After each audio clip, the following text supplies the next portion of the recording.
In California, everyone knows that I'm black. But here in New York, everybody thinks I'm some sort of Puerto Rican lesbian.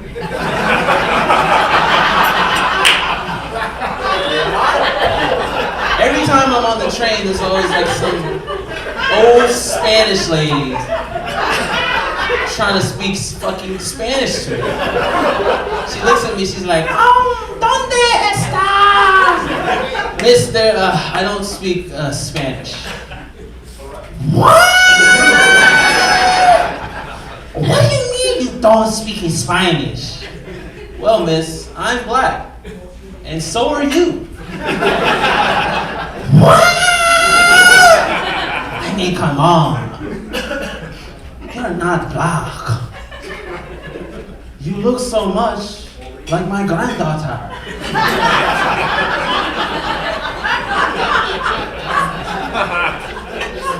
Are you my granddaughter? I immediately leave that train. I grew up in Los Angeles. I grew up in South Central Los Angeles. That's about what it usually gets. Yeah, when I tell people I'm from LA, they kind of get excited. They go, "Oh, you're from LA? Where you from? Like Santa Monica? You from Venice? You from Beverly Hills?" And I go, "No, I'm from South Central." And they immediately get quiet. They're like, "Oh, I'm sorry to hear that, bro. Can I give you $20 to make this feeling go away? I've got an Uber on the way. I gotta go, bro. Come on." I was a baby during the Rodney King riots. It wasn't all bad. That's how I got my first Super Nintendo.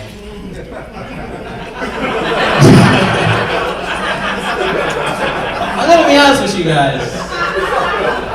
I'm kind of hoping for another riot. I know people here are like, "Oh, I hope Trump doesn't win," but if he does, I've got a lot of shit fucking picked out, I'll tell you that right now. I need a whole new bedroom set. I work out getting ready for riots. I tell you that right now. I'll be at the gym. I'll be like, "All right, Andre, bend your knees and lift the TV. Come on. You gotta burn down a CVS in 15 minutes. Let's go." If you didn't laugh at that, you're a racist. I grew up in a neighborhood where a lot of people blamed their problems on race, and sometimes that was true. Sometimes it wasn't. I remember one time me and a friend, we were riding around in a car, and we had really nice car. We got pulled over by the cops, and the first things out of his mouth was like, "You see this shit, Alex? You see this shit? This is what happens when they see two black kids riding around in a nice car. They're saying that we don't belong." I had to look my friend in the face. It's like, "Oh man, the only reason we got pulled over is because you stole this car."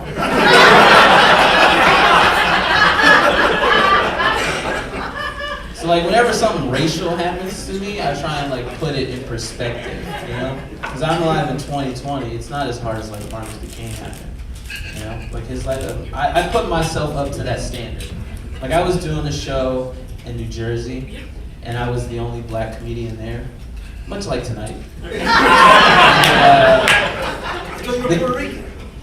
Well, pay attention, sir. You'll see. He must be Italian the way he is. I thought you were Puerto Rican. Motherfucker, you. No, I'm black. Sorry to disappoint you. Yeah, I was the only black comedian there, and the guys, they didn't have enough money to pay me. And so he said, "You know what, man, how about I just give you that fried chicken over there?"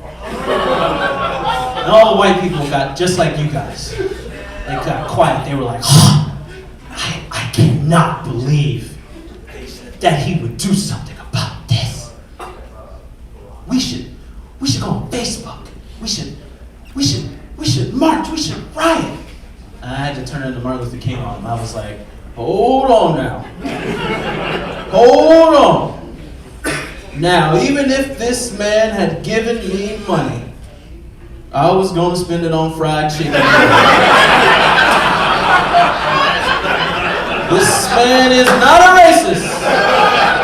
This man is a prophet. For if I was an angel in heaven, I'd eat my own wings. Yes, I would. Yes, I would.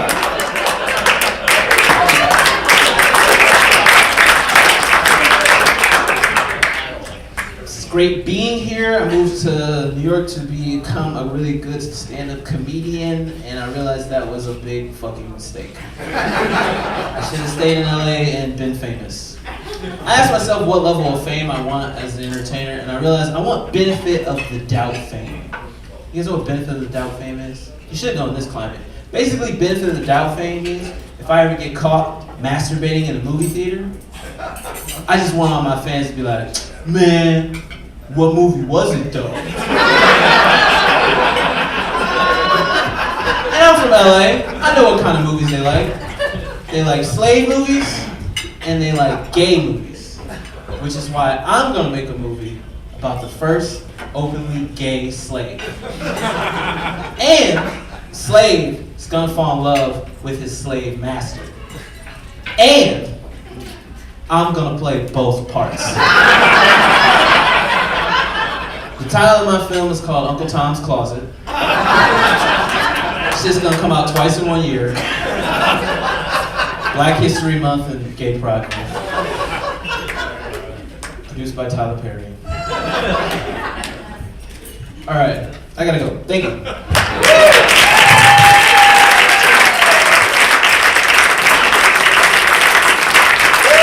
Oh, thank everybody. Give them a round of applause. Come on!